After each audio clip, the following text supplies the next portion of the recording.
Focus to other developments. A magnitude of 7.6 earthquake has shook the Caribbean Sea southwest of the Cayman Islands on Saturday, according to the U.S. Geological Survey, and some islands and countries have urged people near the coastline to move inland in case of a tsunami wave. The earthquake struck at 6:23 p.m. local time in the middle of the sea and had a depth of 10 kilometers. Its epicenter was located 130 milestones west of Georgetown in the Cayman Islands. Now, viewers, a group of undersea videographers were caught the violent earthquake on the sea floor, resulting in swells and floor environment disruptions.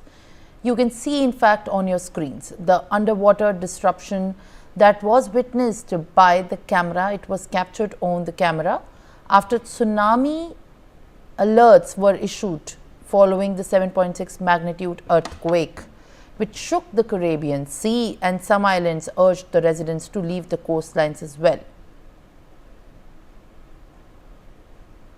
Now, in the next set of visuals, the US tsunami warning system has initially issued alerts for more than a dozen countries, but later scaled down its warning, leaving only 3 regions under advisory. Warnings of tidal waves up to 3 meters in Cuba and 1 m in Honduras. The US territories such as Puerto Rico and the US Virgin Islands are impacted. As you can see in the visuals through the maps, these are the areas marked by orange that have been told and put in advisory, which have been impacted. Let's shift our focus to other developments. After the quake struck at a relatively shallow depth of the 33 kilometer, over 300 reports of tremors have felt, which have swamped the coastlines of Mexico, Belize, Guatemala and Honduras. The CCTV footage of the road above the bridge of the Caribbean Sea is surfaced, as you can see even in the visuals on your screen, viewers. This is the CCTV footage of the shopping center. People are casually walking when the earthquake struck, and the people on the streets were running for the shelters. The epicenter was located 215 kilometers from the Cayman Islands, generating the alerts in the region.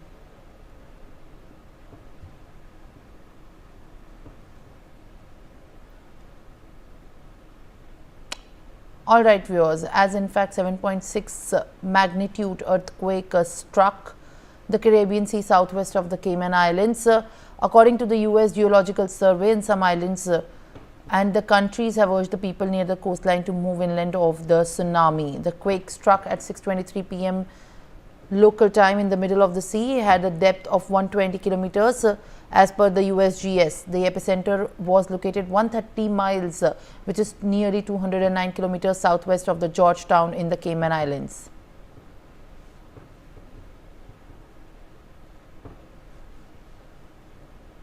Now, viewers, the ground liquefaction is occurring on the islands of Grand Cayman on the Cayman Islands, as damage is reported from a major M7.7 earthquake in the Caribbean Sea. This is a ground liquefaction process that you can see looks like on your screen. Aditya Vadavan, my colleague, is joining me live on the broadcast. Aditya, we have shown some CCTV visuals, and the visuals which determine the scale of the destruction that could possibly be as the aftermath of 7.6 magnitude earthquake that shook the Caribbean Sea has occurred in the southwest of the Cayman Islands. What are you picking up from the authorities on the massive scale of destruction for, in fact, the residents of the Cayman Islands? So, Simran, if you see, recently what has happened, the NWS Tsunami Warning System Center had issued an advisory regarding this tsunami. In no way, this tsunami will affect the US coast, the Eastern Canada, as well as the Gulf of Mexico. So far, as far as the islands that you were talking about, the residents have been asked to not go outdoor unnecessarily because, the restrictions are in place. The situation is at the moment very tense. The situation, all the national, the US Coast Guard, the US National Coast Guard is taking all precautionary methods safety measures so that nothing can be, no people are affected due to this major scale of tsunami. It needs to be seen by when would this entire the restrictions stay in place. As of now, people are also being asked to store as much as food stocks as they can at their homes, because if generally people do go outside for in the marketplace to buy some essential commodities. So the local police is also ensuring that nothing goes topsy-turvy, and all precautions at the moment is being taken. Yes, Simran. All right, Aditya, thank you very much for sharing these details. Now, in fact, let's shift our focus to other developments. A major accident has occurred in the southern Mexico, where more than 3 dozen